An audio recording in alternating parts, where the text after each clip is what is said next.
solar freaking roadways. What are they? They're solar freaking roadways. What do they want from me? Well, they're solar freaking roadways.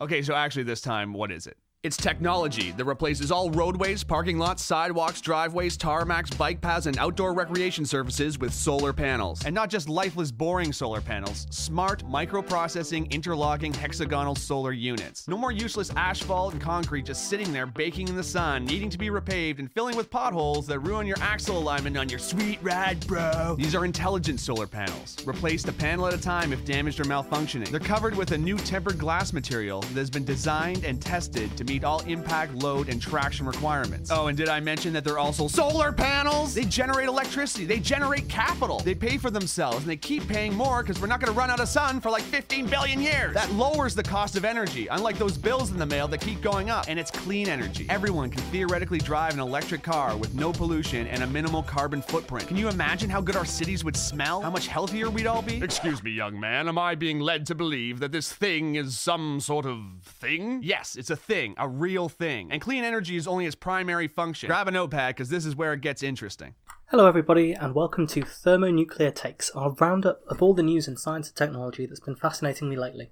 Some of it is going to relate to things that we've discussed on the show before, some of it will relate to things that we'll discuss in the future, and some will just be plain interesting. So, I've got a couple of stories this week. I wanted to kick off this episode by talking about Ben Franta. So those of you who've been listening for a while, and those of you who haven't should definitely go back and hear these episodes, you'll remember Ben Franta. We interviewed him. He's a scientist, historian, and activist, and we talked about what you can do to impact climate change. And his focus was actually on taking as much political action as you can to influence the real emitters in government and in the cases of major corporations, rather than necessarily doing things like stopping driving or stopping flying, which might have a smaller impact than what you can do to contribute to greater societal change. And as part of that interview, we talked about his latest research, which is mostly about what fossil fuel companies knew about climate change and their attempts to conceal this information. Well, Ben has just published another excellent article in The Guardian that deals with some of these internally circulated ExxonMobil climate change reports, and it's really, really remarkable. So here are some extracts from his story. Quote, "In the 1980s, oil companies like Exxon and Shell carried out internal assessments of the carbon dioxide released by fossil fuels and forecast the planetary consequences of these emissions. In 1982, for example, Exxon predicted that by about 2060, CO2 levels would reach around 560 parts per million, double the pre-industrial level, and that this would push the planet's average temperatures up by about 2 degrees Celsius over then current levels, and even more compared to pre-industrial levels. Elsewhere in its report, Exxon noted that the most widely accepted science at the time indicated that doubling carbon dioxide levels would cause a global warming of 3 degrees Celsius. Now let's be clear about this. There's a truly remarkable graph in the Exxon report that I'm going to tweet out at PhysicsPod if you'd like to see it. It shows that in the 1980s, when Exxon wrote this report, they had projected that by 2020, carbon dioxide concentrations would reach 420 parts per million in the atmosphere, and global mean temperature increase would be 1.1 degrees Celsius. Now it's 2018, that's pretty close to 2020. Carbon dioxide concentrations are 410 compared to 420, and global mean temperature increase has reached around 1 degree Celsius compared to 1.1. In other words, the predictions that were made in the 1980s by ExxonMobil are astonishingly accurate. Back to the article then. Quote, "Later that decade, in 1988, an internal report by Shell projected similar effects, but also found that CO2 could double even earlier, by 2030. Privately, these companies did not dispute the links between their products, global warming, and ecological calamity. On the contrary, their research confirmed the connections. Shell's assessment foresaw a 1 metre sea level rise and noted that warming could also fuel disintegration of the West Antarctic ice sheet, resulting in a worldwide rise in sea level of 5 to 6 metres. That alone would be enough to inundate entire low-lying countries. Shell's analysts also warned of the disappearance of specific ecosystems or habitat destruction. They predicted an increase in runoff, destructive floods, and inundation of low-lying farmland, and said that new sources of fresh water would be required to compensate for changes in precipitation. Global changes in air temperature, said Shell, would also drastically change the way that people live and work, and their report also said that the changes may be the greatest in recorded history. If we go to quoting from the Exxon report, Exxon warned of potentially catastrophic events that must be considered. Like Shell's experts, Exxon scientists also predicted devastating sea level rise and warned that the American Midwest and other parts of the world could become desert-like. Looking on the bright side, though, Exxon expressed its confidence that this problem is not as significant to mankind as nuclear holocaust or world famine. It's always good to know that the bad things you're doing aren't as bad as nuclear war, right? The documents make for frightening reading, and the effect is all the more chilling in the view of the oil giant's refusal to warn the public about the damage that their own researchers predicted. Shell's report, marked confidential, was first disclosed by a Dutch news organisation earlier this year. Exxon's study was not intended for external distribution either. It was leaked in 2015. Nor did the companies ever take responsibility for their products. In Shell's study, the firm argued that the main burden of addressing climate change rests not with the energy industry, but with governments and consumers.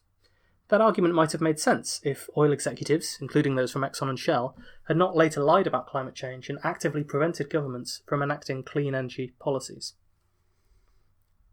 So that's all we have from the article.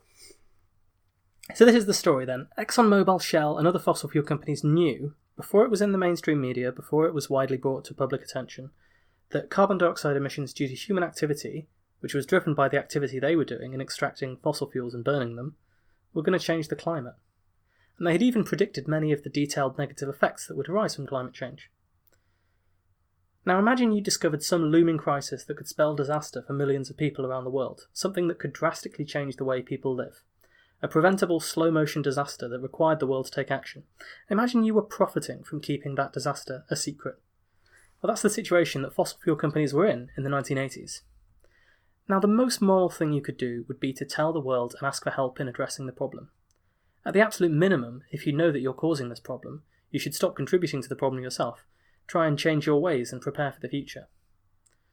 But the fossil fuel companies did not tell anyone of their scientific findings. These reports were kept secret for decades. Imagine if Shell or Exxon had said, when climate scientists were first warning about global warming, that they had conducted all of this internal research that confirmed it was true.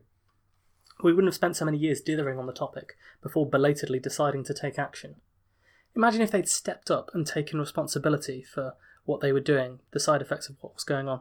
We wouldn't have this problem where there's still such a huge number of people and political parties that are denying the issue. Now, if you think that a few years to be certain of the science doesn't make a difference, bear in mind the following statistics. Between 2000 and 2015, we emitted around 500 gigatons of carbon dioxide into the atmosphere.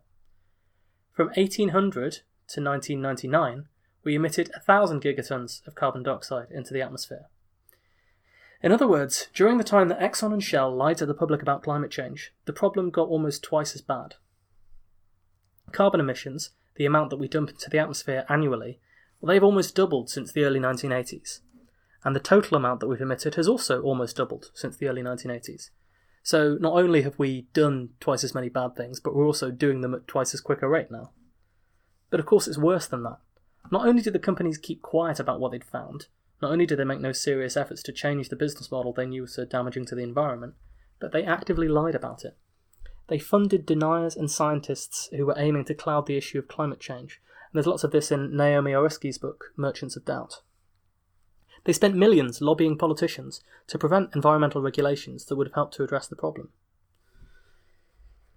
What gets me so much about these stories is the accusations that climate scientists, and indeed anyone who talks about climate change, myself included, has to deal still with occasional accusations and allegations. People say it's a conspiracy theory that climate scientists have invented or exaggerated the problem to get funding. I mean, if this was a scam, it's not a very lucrative one, I think, as I eye my PhD research grant, half the average starting salary for undergraduates with my degree. It amazes me that people can't see the conspiracy theory right in front of their eyes. Imagine that you're looking at two groups of people. One is a group of low-paid PhD students, job-insecure postdocs, and the occasional, medium-wage professor. And the other is the billion-dollar fossil fuel industry. Which of these people do you think has the biggest motivation to lie to you about climate change? The billions of dollars made by fossil fuel companies in the years since 1980, they're the people who benefit from misleading the public. We have the documents to back it up. And in a just society, rather than running around saying that society is doomed, or spending millions of dollars of taxpayer money on adapting to climate change and preparing for the negative changes to come, we would impose some kind of penalty on the people who knew full well that they were selling off the planet's future to make a quick buck. If someone has to pay, for example, to capture and bury the millions of tons of carbon dioxide underground, as the latest science says we must do to avoid dangerous climate change, then first and foremost it should come out of the profits of those companies that have misled us. It's a broader problem that we have at the moment where corporations are being treated as people in the sense that they have freedom of speech rights and in the sense that they have certain other types of legal rights, but they're not being held responsible in the same way that people would be if they were doing these things. Ben Franta's excellent work merely confirms that these companies were not ignorant of the danger. They knowingly sold us all down the river, and they should pay the price. So moving on from the hypocrisies and rage-inducing nonsense associated with fossil fuel companies, let's talk about some silliness associated with people who are trying to create a renewable energy future. So there's been a spate of articles recently about solar roadways. So this all started, as many dubious things do, with a viral crowdfunding campaign. Solar freaking roadways. What are they? They're solar freaking roadways. What do they want from me? Well, they're solar freaking roadways. Okay, so actually this time, what is it? It's technology that replaces all roadways, parking lots, sidewalks, driveways, tarmacs, bike paths, and outdoor recreation surfaces with solar panels. And not just lifeless, boring solar panels. Smart, microprocessing, interlocking, hexagonal solar units. No more useless asphalt and concrete just sitting there baking in the sun, needing to be repaved and filling with potholes that ruin your axle alignment on your sweet ride, bro. These are intelligent solar panels. Replaced a panel at a time if damaged or malfunctioning. They're covered with a new tempered glass material that has been designed and tested to meet all impact, load, and traction requirements. Oh, and did I mention that they're also solar panels? They generate electricity, they generate capital, they pay for themselves, and they keep paying more because we're not gonna run out of sun for like 15 billion years. That lowers the cost of energy, unlike those bills in the mail that keep going up. And it's clean energy. Everyone can theoretically drive an electric car with no pollution and a minimal carbon footprint. Can you imagine how good our cities would smell? How much healthier we'd all be? Excuse me, young man, am I being led to believe that this thing is some sort of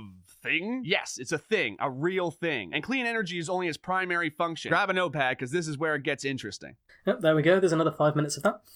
And the video has 22 million views on YouTube alone. And the associated campaign has raised $2.2 million in crowdfunding on Indiegogo alone, more than doubling its original goal. Okay, so I love solar panels as much as the next person, probably a lot more. And on the surface, this might seem like a fairly okay idea. After all, roads are already paved surfaces, human-influenced. You could easily imagine a scheme or law where a government decides that all new roads, or all replacement retarmacked roads, have to be made from these solar roadways. Roads tend to link cities in places people inhabit, and they're most densely concentrated in cities where the power needs are the greatest. So you don't have that many problems in transporting and distributing the energy because, you have links between cities. Those are the roads already. And, my dream scheme involves plastering solar panels in the Sahara Desert. It's probably a little trickier to get the electricity to where it's needed then. And what's more, this scheme wasn't total vaporware. It wasn't like they were lying about what they had invented. The solar roadways guy had actually demonstrated a working prototype that you could drive on without destroying it, and which generated power. By some back-of-the-envelope estimates, around 0.2 to 0.5% of the world's land surface is covered in roads, and the numbers are only going up. And of course there were some side benefits too. Combine it with LEDs and you have street lighting, signage, road markings if you like. You can even dream that one day with wireless power transmission, electric cars could be powered by the very roads that they're driving on. So yes, the idea of driving around on a solar panel might sound a little bit far-fetched, but it did have a lot of enthusiastic support by governments and companies, I guess because the vision of it is quite compelling in some ways. The Chinese started building one early last year, which will sandwich 2 kilometres of solar panels between transparent asphalt and a layer of insulate beneath. And it was just the latest in a long line of attempts.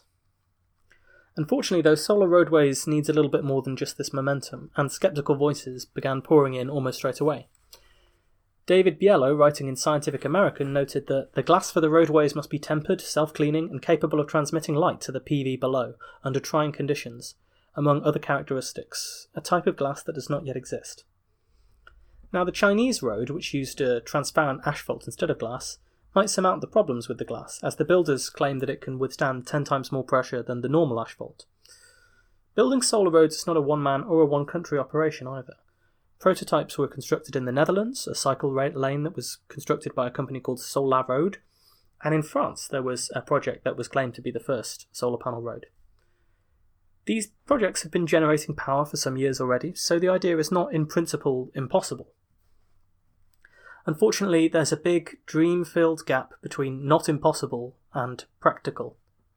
Things can be not impossible, but that certainly doesn't mean they're going to happen. So for a start, there's the price. If you look at Scott Brusaw, who was the guy who did the Solar Freaking Roadways commercial, if you look at his solar roadways, the cost of replacing all of the roads in the US with the solar roads would come in at a cool $56 trillion. So the Indiegogo campaign won't quite cut it. There's broad political agreement that the US does need infrastructure investment, although they seem to be a little bit distracted with political things at the moment. But the additional investment required for solar roadways might be a hard sell. China's solar roadway with the fancy asphalt, that cost $458 per square metre, compared to Brusaw's $746. That's an improvement, but again, it's likely not enough. So despite the fact that the governments have already invested millions of dollars in solar roadways of one kind or another, the evidence already began to suggest that this future wasn't all it was cracked up to be. And of course, there are lots of other rather obvious reasons that this isn't a fantastic idea. For a start, there's a reason why solar farms are built where they are. They're usually built in areas where there's a lot of sunshine. Makes sense. Then of course there's the fact that people drive over the roadways. Some fraction of the sunlight is blocked by cars. It might be small, but you need to keep the road very clean if you don't want the dirt from those cars to cut down the efficiency even more. Then of course you need to produce this special kind of glass or asphalt in huge quantities. Ever notice how most solar panels in solar farms are at an angle? That's not an accident. Pointing the solar panel straight upwards is only the most efficient thing to do if you're directly on the equator. Otherwise, you capture the most sunlight throughout the day by tilting the panels. And it's even better if you can have them mounted on a tracker that moves with the seasons to point in the best direction depending on where the sun is. So a solar roadway forced to be flat is always less effective than a tilted panel. But let's assume that you decide that none of this really matters and that solar freaking roadways are way too cool to pass up. What do you get for your $56 trillion if every road in the USA was replaced by a solar road?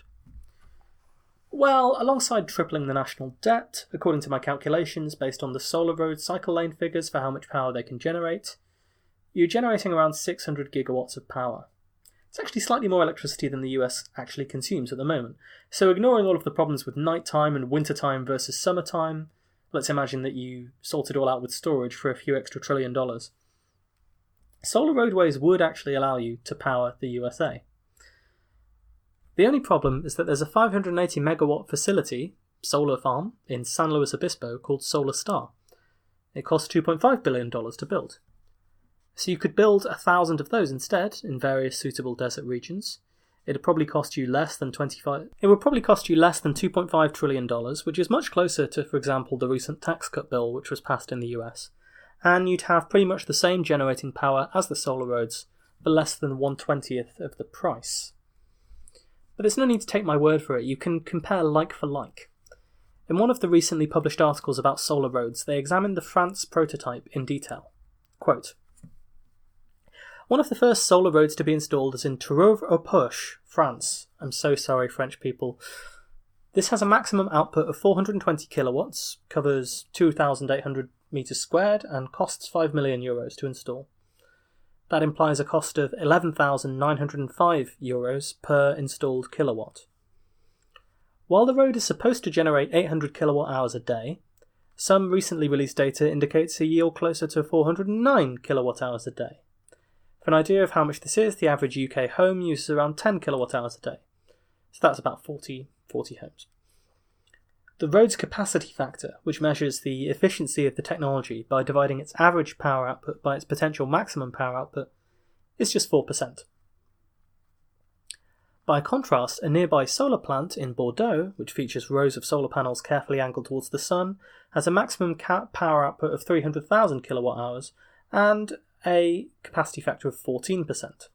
And at a cost of €360 million, or €1,200 per installed kilowatt, 1/10 the cost of our solar roadway, it generates 3 times more power. So there you go, you've got 3 times more power for 1/10 the cost in a solar farm compared to the French solar road. And elsewhere they note that the prototype data from the Solar Freaking Roadways company of the earlier clip suggests that it's 20 times less efficient than the equivalent solar panel farm, which goes some of the way to explaining why it's at least 20 times more expensive. So, yes, the pretty obvious reality here is that as cool as solar roadways sound, they are far from ideal. Literally building solar panels alongside the roadway would be far cheaper and far more efficient. And more cheaper and more efficient still, you could build many solar panels in an area where there's a lot of incoming solar energy and sunshine, and oh wait, that's what we do already. So, the crowdfunding campaign had $2.2 million worth of funding. These various government projects in China and France and places like this have had more millions of dollars worth of funding, and you just think, if you'd actually sat down and done some back-of-the-envelope calculations, you would have realised that as cool as this project sounds, and as good as it might be for PR, if what you're actually interested in is generating power and showing that renewable energy can be done cheaply, this was a really, really bad idea. But what if you're really, really keen not to spoil any of nature with nasty panels? Well, we have an existing technology that's even more effective than solar roadways in an urban setting.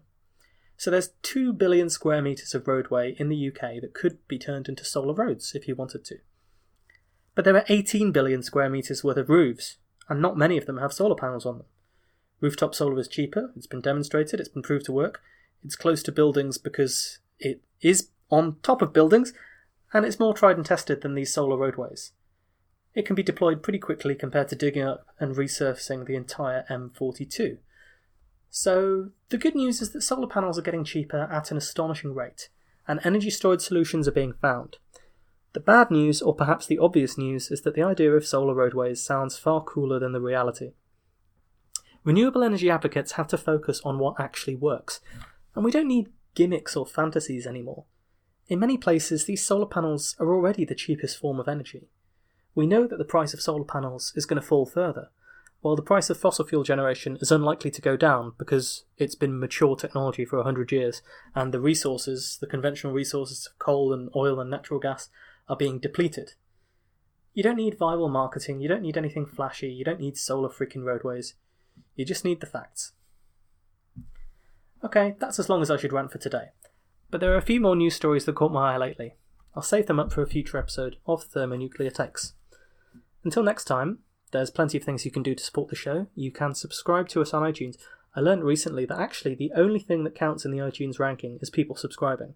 So if I had all of you sat at home just clicking subscribe, unsubscribe, subscribe, unsubscribe, it would probably do more to get attention for the show than telling your friends even. Although you should tell your friends also. The other things you can do, follow us on Twitter, at PhysicsPod. You can visit the website at www.physicspodcast.com. Those of you who've been listening carefully will notice that we have a sister podcast, Autocracy Now, which is still doing shows about Stalin. We've got about 3 more Stalin shows left, and then we're going to move on to Huey P. Long. And if you don't know who Huey P. Long is, and you're even remotely interested in current US politics, I think you'll really enjoy that, because the parallels between 1920s Louisiana and the modern day are just incredible. On this show, well, we're building up to all kinds of things. I've got some thermodynamics episodes coming up. I've been working on an incredibly long series on nuclear fusion. We're going to go through the whole history of nuclear fusion from the atomic bomb right the way to ITER and the modern day tokamaks. And I've got more than a dozen episodes on nuclear fusion ready to throw at you guys. So I got an email the other day from people saying they're wondering, is this show going to still be around? Well, at least until I finish that it is. And that's going to take a few months, so I hope you're all ready to learn everything there is to know about nuclear fusion. Well, of course, you won't learn everything. We won't even scratch the surface, but it'll still be fun. So yes, follow on Twitter, listen to the show, subscribe on iTunes, and be kind to each other. And we'll see you soon. Solar freaking roadways. What are they? They're solar freaking roadways. What do they want from me? Well, they're solar freaking roadways. Okay, so actually this time, what is it? It's technology that replaces all roadways, parking lots, sidewalks, driveways, tarmacs, bike paths, and outdoor recreation surfaces with solar panels. And not just lifeless, boring solar panels, smart, microprocessing, interlocking, hexagonal solar units. No more useless asphalt and concrete just sitting there baking in the sun, needing to be repaved and filling with potholes that ruin your axle alignment on your sweet ride, bro. These are intelligent solar panels. Replaced a panel at a time if damaged or malfunctioning. They're covered with a new tempered glass material that has been designed and tested to meet all impact, load, and traction requirements. Oh, and did I mention that they're also solar panels? They generate electricity, they generate capital, they pay for themselves, and they keep paying more because we're not gonna run out of sun for like 15 billion years. That lowers the cost of energy, unlike those bills in the mail that keep going up. And it's clean energy. Everyone can theoretically drive an electric car with no pollution and a minimal carbon footprint. Can you imagine how good our cities would smell? How much healthier we'd all be? Excuse me, young man, am I being led to believe that this thing is some sort of thing? Yes, it's a thing, a real thing. And clean energy is only its primary function. Grab a notepad, because this is where it gets interesting.